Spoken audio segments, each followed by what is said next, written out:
आमे काली आमर दलर व्यवस्था अनुसार संविधान अनुसार आम स्टेट काउंसिल आसंता काली बसिबो एवं स्टेट काउंसिल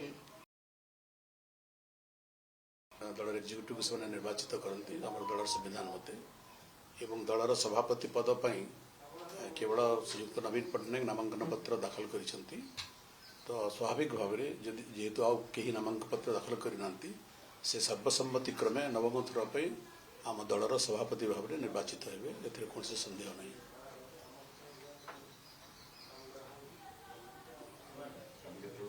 मीटिंग हम स्टेट काउंसिल सब मेंबर मैंने उपस्थित रहे एवं सेठी जहाँ मुझे कहली जेहेतु सभापति पद पर गोटे ही नामांकन पत्र अच्छी से नेतृत्व माननीय श्रीयुक्त नवीन पट्टनायक नवम थर पर आम दलर सभापति भाव में निर्वाचित हेबे एथिरे कौन से संदेह नहीं। एवं से जेहेतु आम दलर समस्त समस्त ग्रहणीय एवं समस्त श्रद्धा और सम्मान प्रति अच्छी से आम दलर निर्विवादीय एवं अद्वितीय नेता ताको दल सर्वसम्मति भाव ग्रहण कर जनसाधारण नेतृत्व को ग्रहण कर।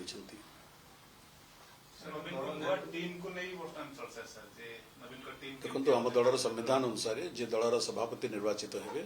से नूतन टीम तैयारी करती एवं से अधिकार और से स्वाधीनता दलर सभापति को संविधान देछि दलर संविधान देछि। तेणु जेहेतु विराट अनुभव अच्छी अनुभूति अच्छी दल को परिचालित करिवार एवं शासन चलवार व्यापक अनुभूतिर अधिकारी श्रीयुक्त नवीन पट्टनायक स्वाभाविक भाव में समस्त अभिज्ञता को से प्रयोग करेंगे एवं एक सुचिंतित भाव में दल टीम से तैयारी करेंगे जो टीम दल को आगक नापी सक्षम हेबे। कारण आप जानती जे विजु जनता दल होची ओडिशार प्रमुख विरोधी दल एवं मोर जानवे ओडिशा विधानसभा रे एते शक्तिशाली विरोधी दल बोधे आगुरी केबे नथिला एवं आमे सरकार रे थाउ कि विरोधी दल रे थाउ ओडिशार सर्वविध विकास होची हमर लक्ष्य।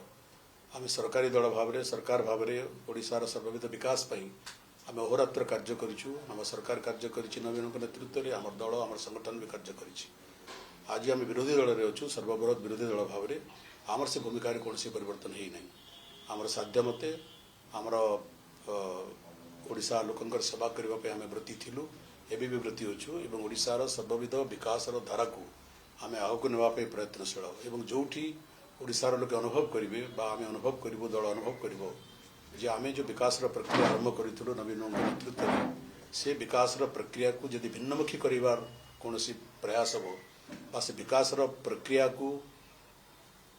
धीर कर धेई देवार जब प्रयास हो विजु जनता दल विरोध कर कारण ओडिशार स्वार्थ आमर एजेंडार सर्वाग्रे। स्वाभाविक गोटे गणतंत्र गणतंत्र मुझे कहे जे परिवर्तन होचे गणतंत्र लक्षण सबुठी। तो आम 24 वर्ष सरकार थिलु आज जदिओ लोके आमको अधिक भोट देइछंती किंतु पार्लियामेंट्री प्रक्रिया रे आम आज विरोधी दल रे अच्छु कारण आम सीट संख्या कमिगला। तेणु मुझे जहाँ कहली आम सरकार थिला बेले भी आमर जो लक्ष्य थिला आमर जो ध्येय थिला जे ओडिशार सर्वविध विकास ओडिशा को जेकोसी क्षेत्र में अन्याय हम प्रतिवाद करिछु प्रतिरोध करिछु। आज भी आमर से आभिमुख्य स्पष्ट आम ओडिशार विकास पे व्रती एवं जो जो क्षेत्र में